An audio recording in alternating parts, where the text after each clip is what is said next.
and that is the mammoth loss that India has suffered. In fact, the entire globe has suffered, and that is the passing of the visionary, Ratan Tata. Remember, he passed away late on Wednesday evening. He was admitted due to a sudden deterioration in health. He was, in fact, admitted to the Breach Candy Hospital. Ever since, tributes have been pouring in, of course, led by Prime Minister Narendra Modi and the President Draupadi Murmu. We've seen how there's been a beeline of industrialists, politicians, all paying their last respects to Ratan Tata, the visionary, the philanthropist, the business tycoon, and overall the impeccable human being that Ratan Tata was. And today we've seen how his mortal remains were in NCPA, where in fact the Union Home Minister Amit Shah paid his last respects, as did the Commerce Minister Piyush Goyal, Maharashtra Chief Minister Eknath Shinde, accompanied by Deputy CM Devendra Fadnavis. Of course, we've also seen actors like Amir Khan, accompanied by Kiran Rao, and equally importantly, the chairperson of Reliance Industries, Mr. Mukesh Ambani, accompanied by his entire family, Ms. Neeta Ambani, also his son Akash Ambani and daughter-in-law Shloka Mehta. All of them paid their tributes to the late Ratan Tata. As we all know, that right now his mortal remains have arrived in Worli Crematorium. Remember, he's being accorded the state funeral over there, as you can see. The last rites to be taking place now. And for more inputs, let's quickly go across to Yesha Kotak, who's reporting live on this news story. Yesha, give us a sense of what's happening. Of course, the mood is extremely somber, but as many are saying that apart from mourning the loss, it is also a time to remember the man, the visionary, the industrialist that Ratan Tata was. Absolutely, fairly so. You see all of to pay respect to this man who's worked so much for the country. I am right here at the Worli Crematorium.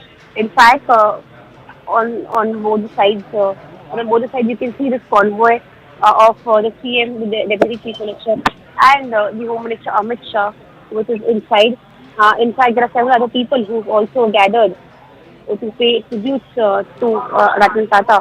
In fact, his ambulance is taken all the way from NCPA brought to this Worli Crematorium where last rites are taking place. In fact, earlier, just a couple of minutes back, was where he was also given the state honours, as is mentioned by the Chief Minister.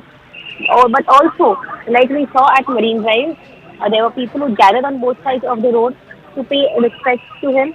Similar is the case at Worli. In fact, I'll ask my DJ Kal Sapre to show visuals of how there have been again thousands of people who gathered at Worli to pay last respects to Ratan Tata. Some who gathered right outside the crematorium, and others who gathered across the street to catch last glimpse of him and pay respect to him.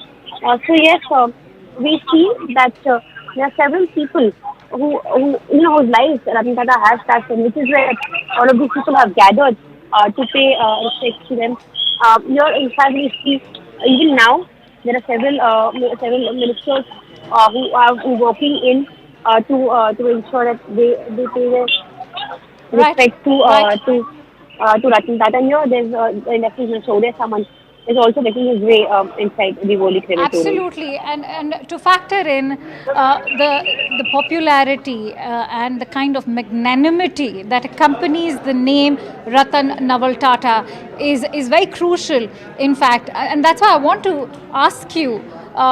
Give us a sense of that connect that he had formed, not just with the Indian household as being an Indian household name.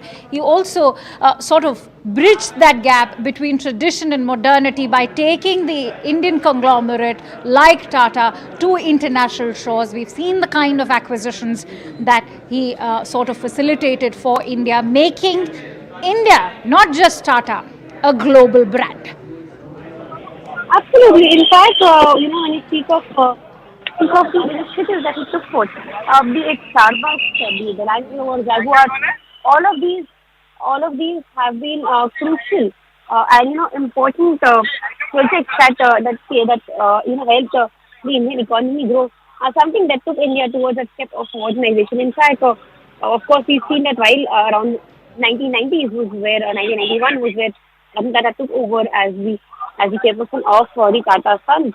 But ever since then, of course, he worked hard to ensure that not only in India, for matter, if you speak of projects that have been undertaken by him, which have been revolutionary in India, it could in fact start with all the way from Nano, his vision, wherein he wanted that Right. even the middle class would have a car on them. But similarly, when you speak of his vision for the upper middle class, in the luxury segment, be it the acquisition with Zara, for that matter, getting Starbucks to India, or even for that matter, the Range Rover, the Land Rover and Jaguar. These are some segments that he in fact worked hard on ground level. All of these are the contributions that Ratan Tata, worked on. But that was not all. When you speak of the different segments that you can attribute to Ratan Tata, right from Namak, Desh ka Namak, when you speak of it, to a spoon, to a car, to a Range Rover, to airlines. There was no such industry, there was no such sector that remained untouched. Right from hospitality, when you speak of the brand Taj Mahal Palace, the hospitality that they would provide not only for the guests but also for praise. So all of these, add the touch that Ratan Tata wanted of faith in each and every endeavor that he had to.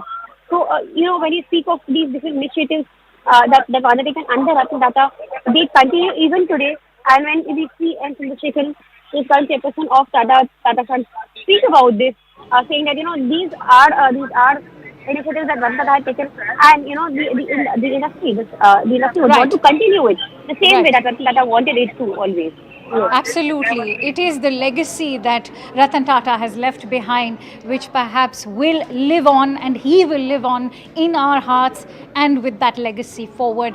Going to request you, Yesha, to continue staying with us as we keep taking our viewers through all those live visuals that are coming in as India pays its last respects to the visionary that Ratan Tata was. On that note, let's also, in fact, take you through a reaction that has come in from a person who was very special to Ratan Tata, and I'm talking about the 30-year-old who was the assistant to Ratan Tata, Shantanu Naidu. Remember, he's stormed the entire internet with a very touching and poignant post for Ratan Tata, where he's referred to Ratan Tata as his lighthouse, the mentor that Ratan Tata was to Shantanu Naidu. Let's listen in to what Shantanu Naidu has to say. Shantanu, describe Mr. Ratan Tata in one word. Kind. One trait that you have displayed perhaps to have had this journey at the Tata Group. Curiosity. I feel like if the world were a binary or a spectrum right now, you would have Elon Musk on one end and Mr. Ratan Tata on the other. A lot of young people today, millennials, Gen Z, would sort of gravitate towards Elon Musk of way of life and way of work. What sort of brings in a person like you to understand more the values and sort of what Mr. Ratan Tata actually stands for? I think it's more generational than just Mr. Tata. There's been 5 generations of my family. I'm the 5th generation who is working for the Tatas. All the generations before me had regular general roles like an engineer here or a maintenance engineer there, starting from my great grandfather.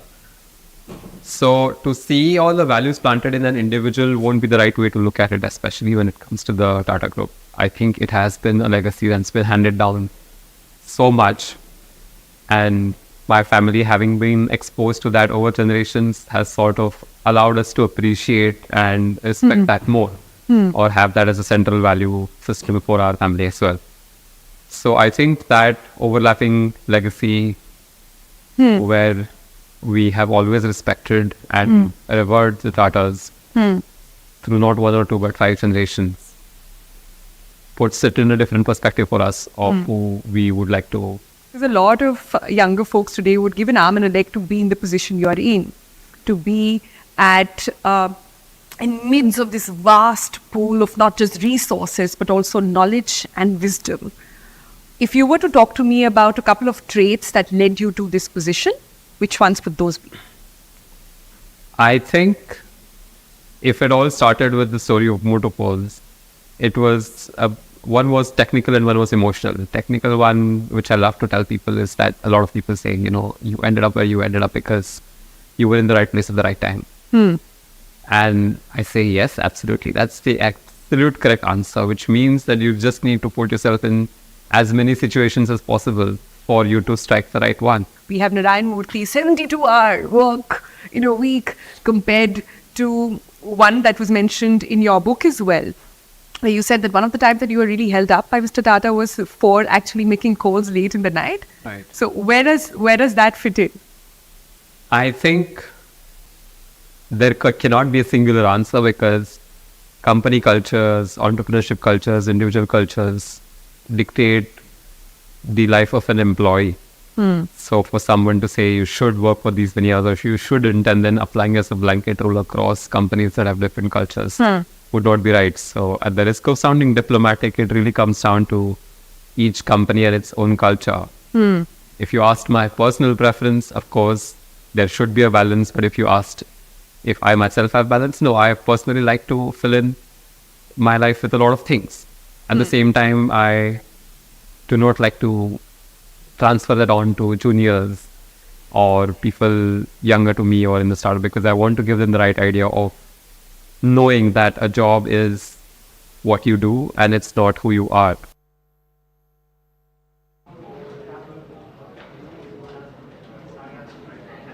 All right, let's quickly now go back to Yesha, who continues to stay with us. She's currently stationed outside the Worli crematorium. And Yesha, if I could bring you in on that reaction that's come in from Shantanu Naidu, in an age which actually adulates the likes of an Elon Musk or a Jeff Bezos or a Mark Zuckerberg. I think Shantanu Naidu is testimony to the popularity of Ratan Tata among the young and how he continued to mentor them beyond the boardroom.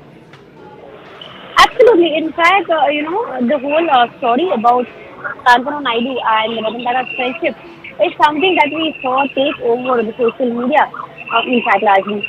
And more so, the idea that Ratan Tata would take from him, would take his suggestions on a startup that he should fund. It was something that, of course, everyone has heard about. But what has been testimony, in fact, this has been a testimony for us as well while we were there at Tata House, while we were present outside NCPA. This very person who was the young friend of Ratan Tata stood to him today throughout his last journey across Mumbai. In fact, of course, people know Shantanu Naidu on social media. We were definitely the fact that the cops did not know who Shantanu Naidu was. When he was leading this whole convoy, he was stopped by them and, he politely explained as to who he was and made his way inside. This person who, in fact, referred to Ratan Tata as his lighthouse was the one who was leading the convoy throughout the day today.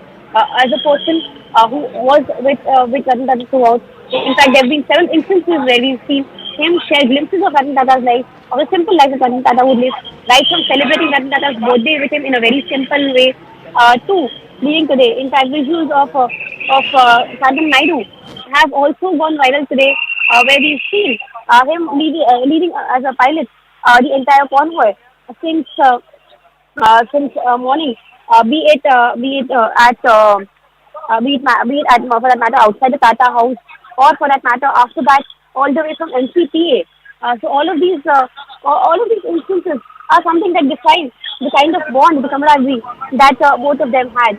Now, in fact, speaking of the rituals that are taking place inside, we see the convoy of Amit Shah as well as the Chief Minister Eknath Shinde to be leaving from this very place anytime now. Both of them, after paying respect to Ratan Tata at Yes, I'm going to NCPA, request you to also continue staying with us. Let me also quickly go across to Mayuresh, who's joining me on the phone line. Mayuresh, give us a sense of what is exactly happening, considering the mortal remains of Ratan Tata remain in that prayer hall at the Worli crematorium. Who all are there in attendance? We are learning that the Union Home Minister, accompanied by Mr. Piyush Goyal, all of them are right now in that prayer hall. Tell us about the presence that's there. basically this prayer hall where the prayer will happen for next 45 minutes. You can see the visuals also. Amit Shah, Eknath Shinde, Piyush Goyal, Devendra Fadnavis, Gujarat CM Bhupender Patel also paid the last respect there. And in some time they will leave this prayer hall because the prayers will happen in the presence of family, relatives, and close friends. So it will be a very private affair which the family wants to keep. So we have been given to understand that they will leave in some time. That's what even Yashka was indicating. And after that, 45 minutes the prayers will happen, and then the last rites will be performed at the same crematorium. Absolutely, and ever since that news actually broke of the passing of Ratan Tata, we've seen the beeline of celebrities from across various industries, not just, in fact, politicians, but celebrities from the entertainment industry, and of course, we've seen how tycoons, whether it is Mr. Ambani or in fact, the Infosys head as well. We've seen people queue up only to pay their last respects. Give us or share with us all those tributes that have poured in ever since Ratan Tata passed away.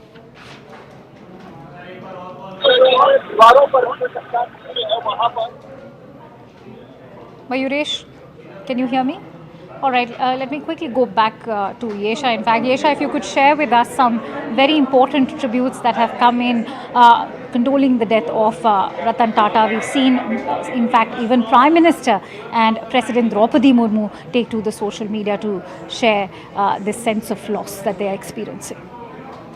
This morning, when there was the cabinet meeting that was held, in fact, there was a state mourning that was declared. But apart from that, when the cabinet meeting took place, we saw that there was a silence that was maintained for Ratan Tata. In fact, when we speak of the Prime Minister himself, he as well, paid tribute. Took to social media late last night to pay tributes to Ratan Tata, wherein he mentioned him as a visionary business leader, compassionate soul, and an extraordinary human being. He spoke about his leadership. Now, of course, when you speak of Ratan Tata, his leadership is something that's always been spoken about. Ratan Tata, for that matter, always kept saying that a leader, follows whatever he suggests seems to follow, and that was what Ratan Tata, in fact, portrayed himself as a leader who follow what he asks others to preach. And these have been some very popular. These have been some tributes that have come into him. In fact, when you speak of Sundar Pichai as well, he also paid tributes to Ratan Tata yesterday in a social media post. Right. So here, of course, we've seen that there have been several instances. In fact, when you speak of Sundar Pichai, he spoke about the last meeting he had with Ratan Tata at Google, the progress of Waymo, and his vision of inspiring to, and he also said that his vision was something that was inspiring to hear. All of these people, when you speak of the tributes that they paid to him, paid to Ratan Tata, one day, of course, spoken about him being a business leader, but somewhere or the other, all of them are focused on the philanthropic aspect of Ratan Tata. And when you speak of his philanthropic aspect, it's something that's still being spoken about even now. And which Absolutely. is where we see that today. Because this is a person who actually changed the way industries have been operating. And Yesha, going to request you to continue staying with us. But in fact, we are getting in some very important visuals over there. We are also showing, in fact, we can see that Union Home Minister Amit Shah is paying his last respects over there at the Worli Crematorium to Ratan Tata. And as Yesha has also been sharing with us that he'll be here for another few minutes, and then the mortal remains will be taken for the final funeral ceremony. And over there you can also see that the Union Minister for Commerce is also over there, Mr. Piyush Goyal, accompanied by the Maharashtra Chief Minister Eknath Shinde, flanked by the Deputy CM Devendra Fadnavis, all of them accompanying the Union Home Minister over there as Ratan Tata is being accorded the state funeral. This is the Worli Crematorium. In fact, we will keep bringing you you all those visuals and everything that's happening as the nation, in fact, pays its homage to Ratan Tata. Let's also listen in to all the reactions that have come in from the entertainment industry.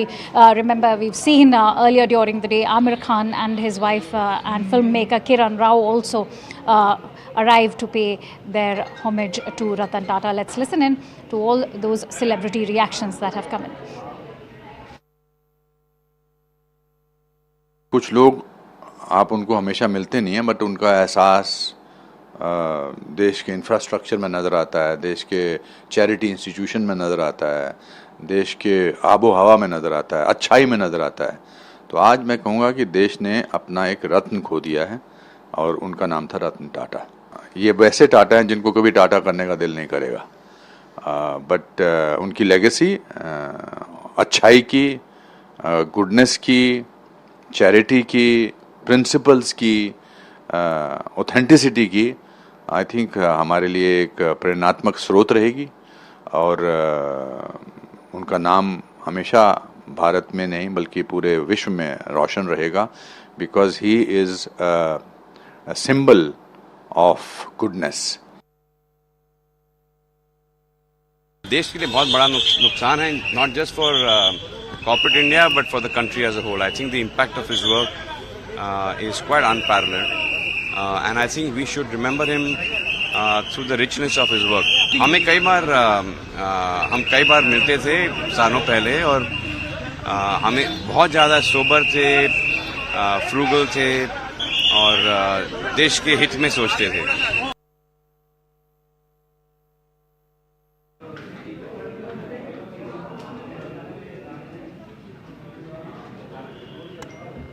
All right, the latest shots, in fact, going on to show the tight security arrangement also. But amid this tight security arrangement, what you can see is how the general public has thronged in full force at the Worli crematorium, only to catch a last glimpse of the man, the wonderful human being, the visionary, the luminary that Ratan Tata was. As we've been telling you, this is someone who's in fact known for having that connect between the common man and going all the way up to all the governments. We've seen the kind of tributes that have been led by Prime Minister Modi and also President Draupadi Murmu to industry heavyweights like Mr. Mukesh Ambani, to even Kumar Mangalam Birla, all of them taking to social media, also many of them in fact arriving in person to pay their last respects to Ratan Tata. As we all know that Mr. Tata had not been keeping well in the last few days. He passed away late on Wednesday evening at the Breach Candy Hospital, and ever since the news of his passing broke, not just the entire country, but reactions continue to pour in from all over the globe, because as far as the Tata brand is concerned, it was Ratan Tata who sort of sealed the brand, the fate of the brand, made it or took it from Indian households all the way to international shores. We've seen the kind of international acquisitions that took place under Tatas, and we've seen that happen in the case of Core Steel. We've seen that happen in the case of Tetley.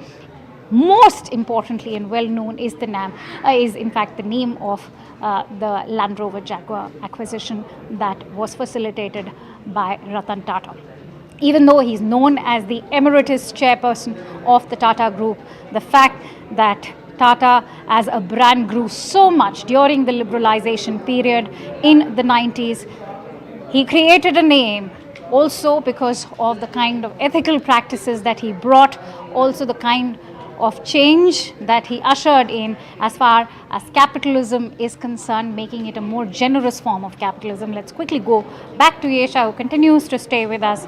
Yesha, give us a sense of what's happening right now at the Worli crematorium. We can see how the public, in fact, wants to catch a last glimpse of Ratan Tata. In fact, we see visuals from the Worli crematorium right here, and all those who were present across the street. In fact, there are still hundreds of people waiting across the street. They have all moved inside the crematorium now. In fact, we now try and we also now try and hear Kumar Mangalam Birla. Of Ratan Tata. And I think his purpose was to take forward the Tata Group and contribute to the nation's growth through that. And what do you have to say about the successes? How can they carry forward? I think there's such a rich legacy. I'm sure that they will know exactly how to take it forward. Thank you so much. उनके क्या loss को आप किस तरीके से देखते हैं sir उनके डेथ को क्योंकि भारत के लिए लॉस है सिर्फ इंडस्ट्री के लिए नहीं पर उन्होंने इतना काम किया इतनी फिलॉसफी की इतना डोनेशन देते थे इतने ट्रस्ट में उनका काम होता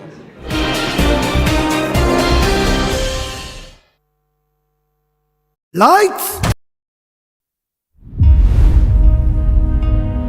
Iconic industrialist and one of the most respected businessmen of India, Ratan Tata was born to Parsi parents Naval and Sunu Tata in Bombay in 1937. Ratan was raised by an indulgent yet disciplinarian grandmother Nawajbai along with younger brother Jimmy after their parents were separated. Life was luxurious for the young Tatas, but their grandmother instilled a strong set of values in them. Young Ratan played a lot of cricket, learned the piano while leading a protected life. Ratan Tata studied in Bombay's famous schools Campion and Cathedral and John Cannon. He would say later that he was shy, fearful of public speaking and not into too many extracurricular activities. After school, Ratan Tata set sail to the United States to study architecture and structural engineering at Cornell University. The years he spent in the US from 1955 to 1962 had a tremendous influence on him. He traveled the country and was ready to settle down in Los Angeles.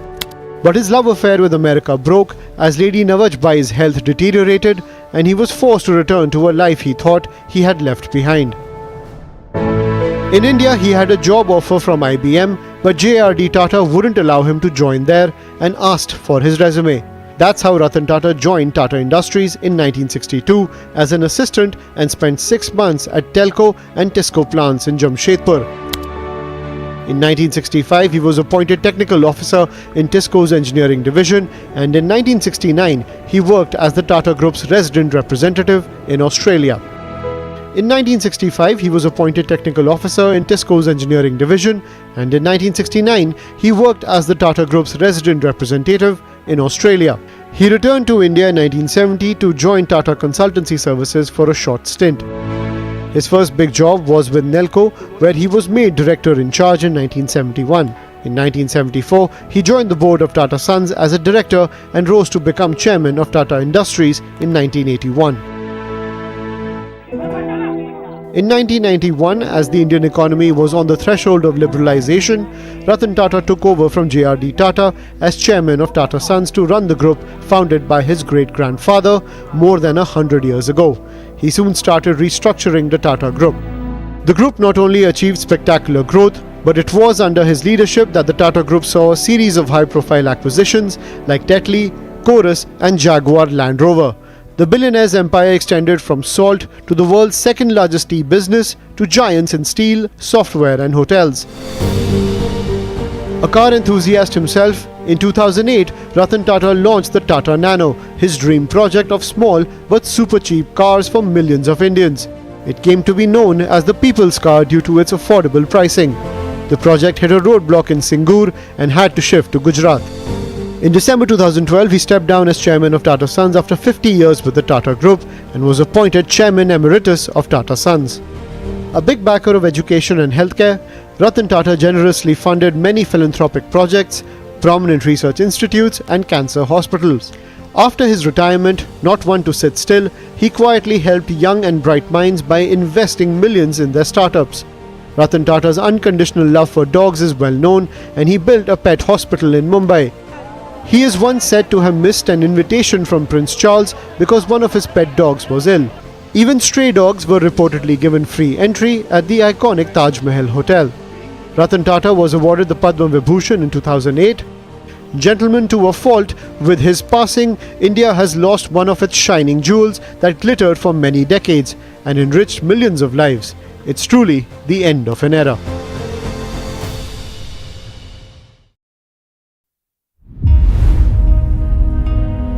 Iconic industrialist and one of the most respected businessmen of India, Ratan Tata was born to Parsi parents Naval and Sunu Tata in Bombay in 1937. Ratan was raised by an indulgent yet disciplinarian grandmother Nawajbai along with younger brother Jimmy after their parents were separated. Life was luxurious for the young Tatas, but their grandmother instilled a strong set of values in them. Young Ratan played a lot of cricket, learned the piano while leading a protected life. Ratan Tata studied in Bombay's famous schools Campion and Cathedral and John Cannon. He would say later that he was shy, fearful of public speaking and not into too many extracurricular activities. After school, Ratan Tata set sail to the United States to study architecture and structural engineering at Cornell University.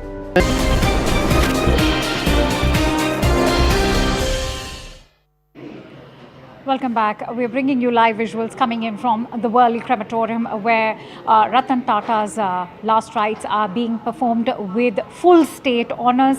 And as you can see right now in those visuals is, of course, the tight security that has been deployed at the Worli Crematorium along with all those dignitaries who have paid their last respects so far, including the Home Minister Amit Shah, very much present, accompanied by the Maharashtra Chief Minister Eknath Shinde, Deputy CM Devendra Fadnavis, also Commerce Minister Mr. Piyush Goyal. Let's quickly go across to Yesha Kotak, who's been tracking all the details for us. Yesha, give us a sense of what's exactly happening right now and in how much time should we expect the last rites to be performed?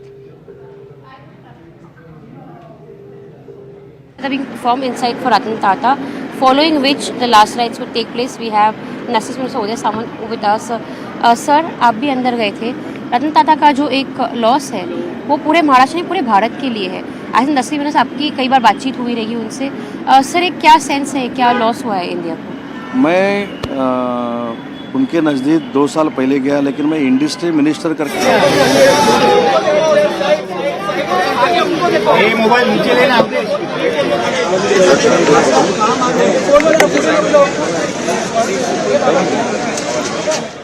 आराम से पढ़ाइए, आराम से कितने नाम थोड़ा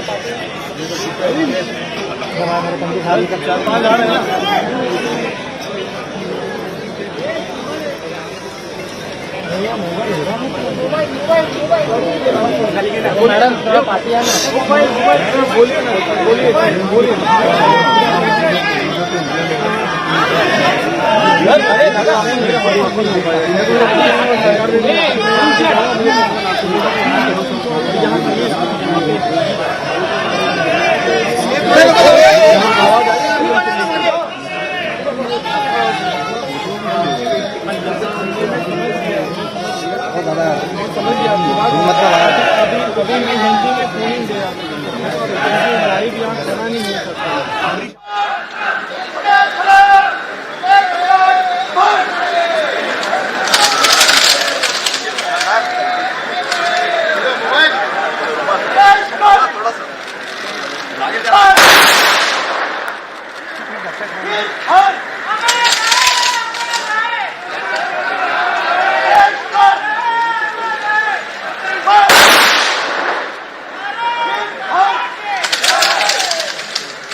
All right, a day of deep loss and mourning as you can see a 24-gun salute being accorded to Ratan Tata over there by the Maharashtra police. Those are live visuals coming in from the Worli crematorium as the nation bids adieu to the visionary, the luminary and the billionaire philanthropist that Ratan Tata was. Live visuals coming in of that 24-gun salute being accorded to Ratan Tata by the Maharashtra police. On the left side of your screens, you can see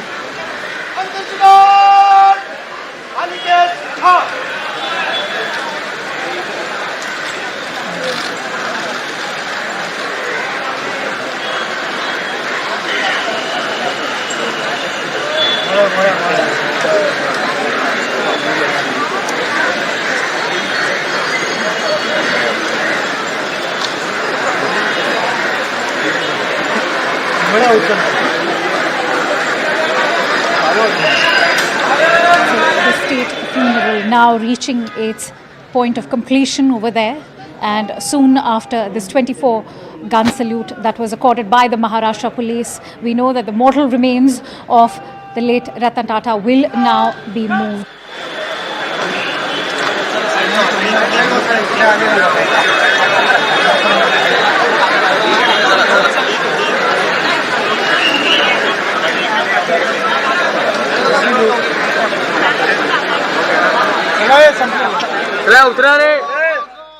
Let's quickly go across to Yesha Kotak, who continues to stay with us on the broadcast. A very somber mood and a 24-gun salute, I think, is Maharashtra's way and perhaps the entire nation's way of bidding adieu to the Doan, Ratan Tata. Yesha. With this, the entire nation has given a very farewell to Ratan Tata. In fact, for the contributions that he had, not only in the space of businesses in the space of industries, but for his philanthropic side as well. In fact, even in the last instances we saw, it was the Union Home Minister who was present here, the Chief Minister, Deputy Chief Minister, and also the Industries Minister who were present here. Of course, we saw ever since this morning, there were thousands of people who came down on streets to give that farewell to Ratan Tata. But with this, of course, it is an end of an era in itself for a person who was a businessman with a heart, who thought and who in fact gave back to the society more than he could take to the society, which is where now we see that the state honors have been given to Ratan Tata, is where his last rites would take place at this Worli crematorium. Right from industrialists to politicians, they were all present right here at the Worli crematorium today. But amidst all of this also, we keep hearing chants from inside the Worli crematorium, that of thousands of people who gathered, common men who gathered to pay their tribute to him, saying Ratan Tata Amar Rahe, or even one day Matram. So in fact, this shows the kind of contribution that Ratan Tata had towards the country as a son of the country. And here, of course, this is only there's only so much that that one could in fact give as a tribute to Ratan Tata. For it is not, it's even not 1% of what Right. he's given back to the country as a Absolutely. whole. Yesha, you know, it is very often said that the true greatness of a person is known in time of his death, when the number of people actually turn up to pay their last respects, and something that is also the case with Ratan Tata, as we see the many hundreds that have thronged the Worli crematorium, not to forget all those who turned up to also pay their homage at the NCPA. Give us a sense of who all are present at the Worli crematorium. We've already seen how the public was dying to get a last glimpse of Ratan Tata during his last journey. Tell us who all have been there. So yes, Kumar Mangalam Birla was someone who just walked outside. Apart from that, we saw the Union Home Minister Amit Shah being present. We also saw the Industries Minister Uday Samant being present. Apart from that, there was Deputy Chief Minister Devendra Fadnavis, Chief Minister Eknath Shinde. All of these people were present right here at Holy Crematorium. But apart from that, there were several people who visited him at the NCP, who gave their last respects at NCP. And now these were people from across across different sectors, right? From Amir Khan. Apart from that, we also saw Mukesh Ambani and his entire family visiting. We also saw several top politicians, including Sharad Pawar, Supriya Sule, Ajit Pawar, all of them paying their last respects. So you're at Worli crematorium, considering that the prayers are over. Most of those VVIPs who had come to pay their last respects have now left. But right now, there are only close family members and friends of Ratan Tata remain inside. In fact, when you speak of NCPA, there were several VIP moments that took place, including also some people who had to share their own anecdotes. Some of these moments that took place were also that of people's lives whom Ratan Tata had touched. However, it is, of course, a legacy that does not end anytime soon.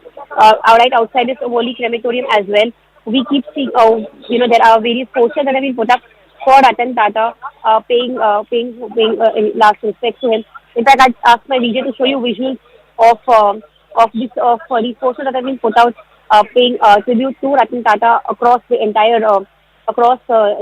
wall of Worli crematorium. And that was a kind of lively touch. Now, of course, the only people who remain inside are people, are government from Worli who gathered here to pay their last respects to him, and some close family friends who are still inside. In fact, at the NCP, we also saw several of his family members visit, pay tribute to him, and of course, the close friend of Ratan Tata, that is Shantanu Naidu, he continues to remain inside because he was the one who led the convoy right from Tata House until NCPA and now. In fact, we show you visuals right from behind. We show you visuals from right behind this very wall, where tributes keep pouring in for Ratan Tata. Of course, a life well lived, legacy that he left behind is something that people will continue to cherish. People across the country will continue to cherish. And now, as we see, those who've gone in to pay their last tribute to him are also walking out from the gates of the Worli crematorium. Some of these are close family, friends, community members who gathered to pay their last respects to him. And with this, a chapter which was crucial in the Indian history of business, for that matter, even philosophy. And with this, but something, a legacy that he leaves back despite not being around with people. Yes.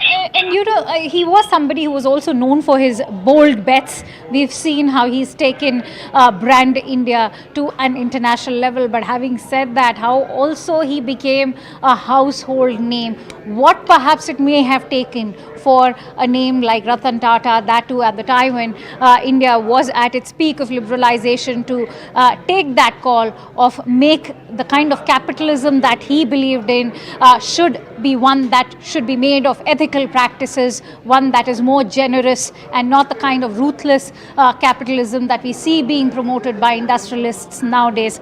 And in fact, I'm going to keep coming back to our viewers with those visuals. But for now, all I can tell you is that the 24-gun salute has been accorded with full state honors to Ratan Tata. Time for a quick break. Stay tuned to CNN News 18 as we bid adieu to the board.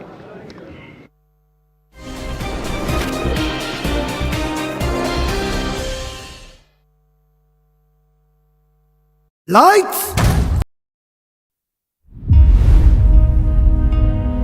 Iconic industrialist and one of the most respected businessmen of India, Ratan Tata was born to Parsi parents Naval and Sunu Tata in Bombay in 1937. Ratan was raised by an indulgent yet disciplinarian grandmother Nawajbai along with younger brother Jimmy after their parents were separated. Life was luxurious for the young Tatas, but their grandmother instilled a strong set of values in them. Young Ratan played a lot of cricket, learned the piano while leading a protected life. Ratan Tata studied in Bombay's famous schools Campion and Cathedral and John Cannon. He would say later that he was shy, fearful of public speaking and not into too many extracurricular activities. After school, Ratan Tata set sail to the United States to study architecture and structural engineering at Cornell University. The years he spent in the US from 1955 to 1962 had a tremendous influence on him. He traveled the country and was ready to settle down in Los Angeles. But his love affair with America broke as Lady Nawajbai's health deteriorated and he was forced to return to a life he thought he had left behind. In India, he had a job offer from IBM, but JRD Tata wouldn't allow him to join there and asked for his resume. That's how Ratan Tata joined Tata Industries in 1962 as an assistant and spent 6 months at Telco and Tisco plants in Jamshedpur. In 1965, he was appointed technical officer in Tisco's engineering division, and in 1969, he worked as the Tata Group's resident representative in Australia. In 1965, he was appointed technical officer in Tisco's engineering division, and in 1969, he worked as the Tata Group's resident representative in Australia. He returned to India in 1970 to join Tata Consultancy Services for a short stint. His first big job was with Nelco, where he was made director in charge in 1971. In 1974, he joined the board of Tata Sons as a director and rose to become chairman of Tata Industries in 1981. In 1991, as the Indian economy was on the threshold of liberalization, Ratan Tata took over from JRD Tata as chairman of Tata Sons to run the group founded by his great-grandfather more than 100 years ago. He soon started restructuring the Tata Group. The group not only achieved spectacular growth, but it was under his leadership that the Tata Group saw a series of high-profile acquisitions like Tetley, Chorus and Jaguar Land Rover. The billionaire's empire extended from salt to the world's second largest tea business to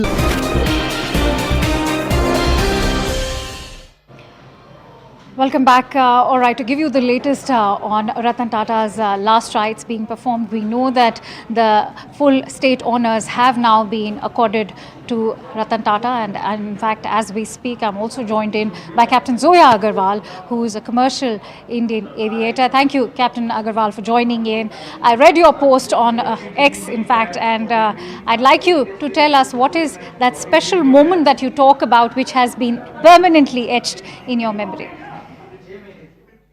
Namaskar. Thank you so much for having me here. But it's been a tough night ever since we all heard the news.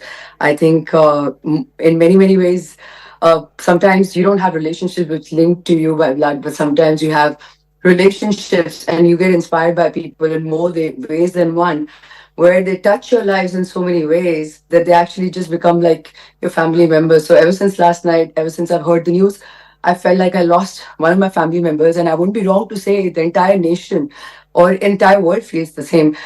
You have to meet him to realize what is so special about him. He is such a humble person. I think the most humble person I've ever met in my whole life. And he comes across as one of us, but he is so much more. He inspires you. He will motivate you to the next level when you meet him. Just his aura, I think it's a privilege for me to be born in the same era.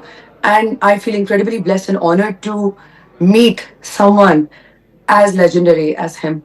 And I'm forever grateful for that. You're the right person to, in fact, speak to about Mr. Tata's own contribution to the aviation sector. But before I do that, to our viewers, we are currently showing on the screen that very heartwarming picture of yours with Mr. Ratan Tata.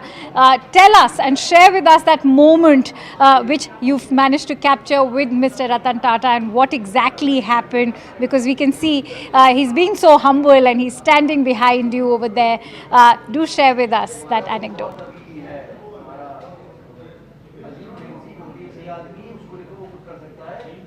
All right, we seem to have lost that connection with Captain Zoya Agarwal, but as she was sharing her connect with Mr. Ratan Tata. Captain, I was just, in fact, asking you about that photograph that you've shared with us, and it, of course, goes on to speak 1,000 words, but do share with us that moment which has been captured in that photograph with Mr. Tata. I was flying him. I had the honor and the privilege, and honestly, the biggest blessing to fly him from New York to Delhi, a sector he doesn't travel very much.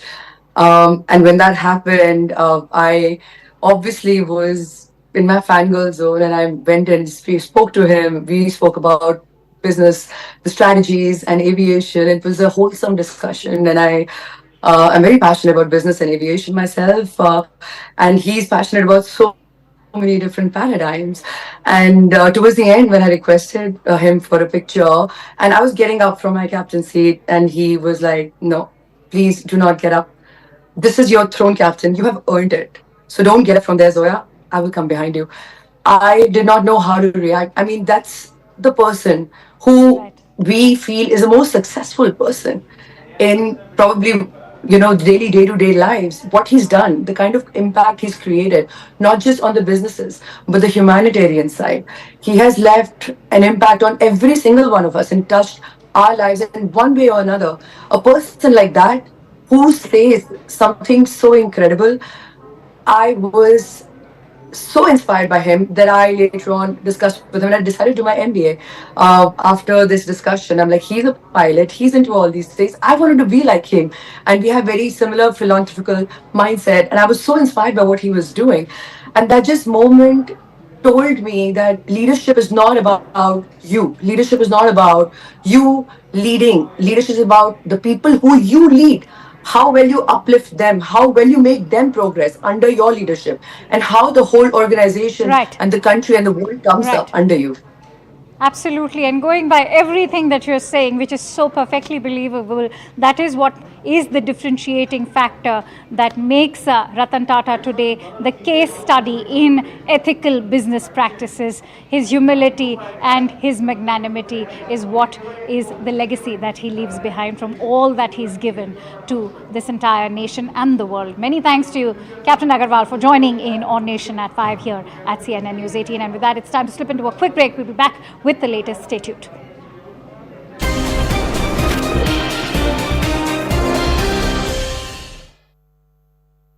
Lights! Iconic industrialist and one of the most respected businessmen of India, Ratan Tata was born to Parsi parents Naval and Sunu Tata in Bombay in 1937. Ratan was raised by an indulgent yet disciplinarian grandmother Nawajbai along with younger brother Jimmy after their parents were separated. Life was luxurious for the young Tatas, but their grandmother instilled a strong set of values in them. Young Ratan played a lot of cricket, learned the piano while leading a protected life. Ratan Tata studied in Bombay's famous schools Campion and Cathedral and John Cannon. He would say later that he was shy, fearful of public speaking, and not into too many extracurricular activities. After school, Ratan Tata set sail to the United States to study architecture and structural engineering at Cornell University.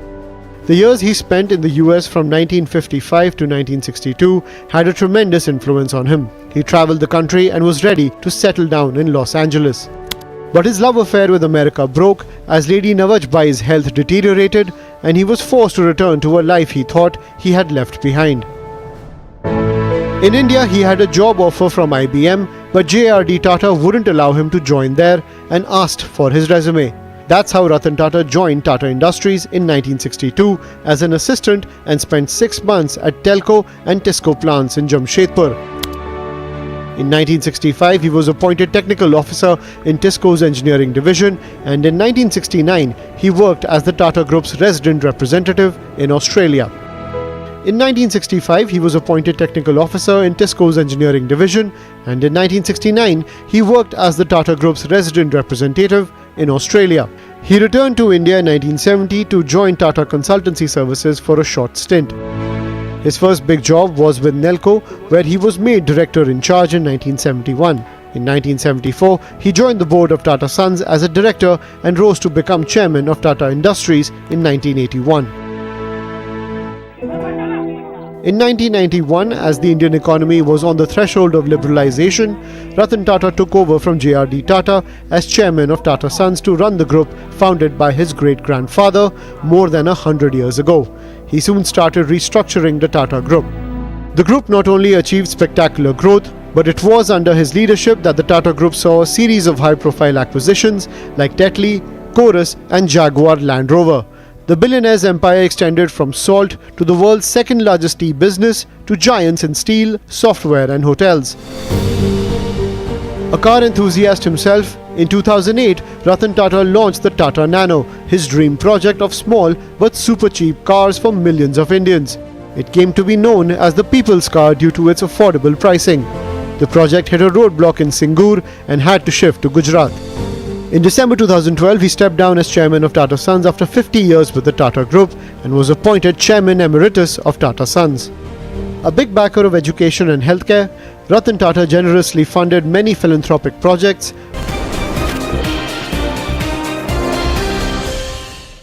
Welcome back. In fact, we are learning that Mr. Ratan Tata's state funeral should be happening any time from now.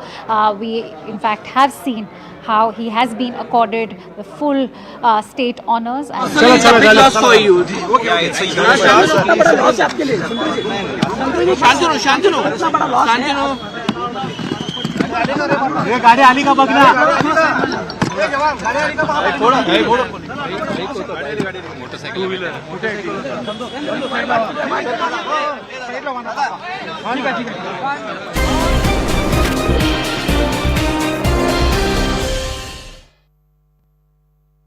Brought to you by Iconic industrialist and one of the most respected businessmen of India, Ratan Tata was born to Parsi parents Naval and Sunu Tata in Bombay in 1937. Ratan was raised by an indulgent yet disciplinarian grandmother Nawajbai along with younger brother Jimmy after their parents were separated. Life was luxurious for the young Tatas, but their grandmother instilled a strong set of values in them. Young Ratan played a lot of cricket, learned the piano while leading a protected life. Ratan Tata studied in Bombay's famous schools Campion and Cathedral and John Cannon. He would say later that he was shy, fearful of public speaking and not into too many extracurricular activities. After school, Ratan Tata set sail to the United States to study architecture and structural engineering at Cornell University. The years he spent in the US from 1955 to 1962 had a tremendous influence on him. He traveled the country and was ready to settle down in Los Angeles. But his love affair with America broke as Lady Nawajbai's health deteriorated and he was forced to return to a life he thought he had left behind. In India, he had a job offer from IBM, but J.R.D. Tata wouldn't allow him to join there and asked for his resume. That's how Ratan Tata joined Tata Industries in 1962 as an assistant and spent 6 months at Telco and Tisco plants in Jamshedpur.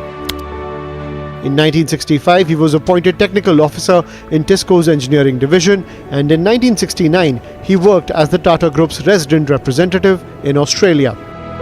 In 1965, he was appointed technical officer in Tisco's engineering division, and in 1969, he worked as the Tata Group's resident representative in Australia. He returned to India in 1970 to join Tata Consultancy Services for a short stint. His first big job was with Nelco, where he was made director in charge in 1971. In 1974, he joined the board of Tata Sons as a director and rose to become chairman of Tata Industries in 1981. In 1991, as the Indian economy was on the threshold of liberalization, Ratan Tata took over from J.R.D. Tata as chairman of Tata Sons to run the group founded by his great-grandfather more than 100 years ago. He soon started restructuring the Tata Group. The group not only achieved spectacular growth, but it was under his leadership that the Tata Group saw a series of high-profile acquisitions like Tetley, Chorus and Jaguar Land Rover. The billionaire's empire extended from salt to the world's second-largest tea business to giants in steel, software and hotels. A car enthusiast himself, In 2008, Ratan Tata launched the Tata Nano, his dream project of small but super cheap cars for millions of Indians. It came to be known as the people's car due to its affordable pricing. The project hit a roadblock in Singur and had to shift to Gujarat. In December 2012, he stepped down as chairman of Tata Sons after 50 years with the Tata Group and was appointed chairman emerit.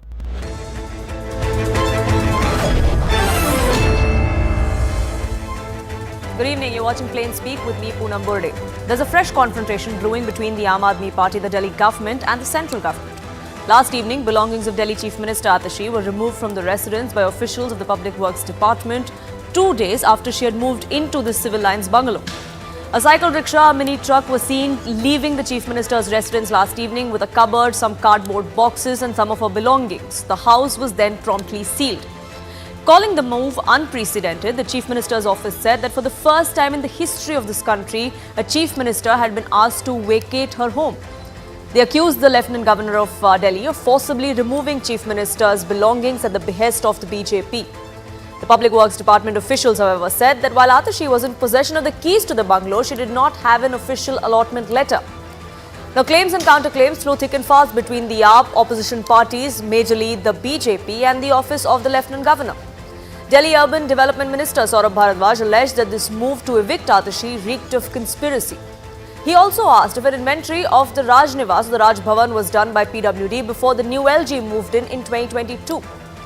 Now, all of this comes at a time when there is a probe going on as far as this particular residence goes. The Directorate of Vigilance, the CBI and the Central Public Works Department are all investigating alleged irregularities vis-a-vis renovations at this residence by Atashi's predecessor Arvind Kejriwal when he was the Chief Minister.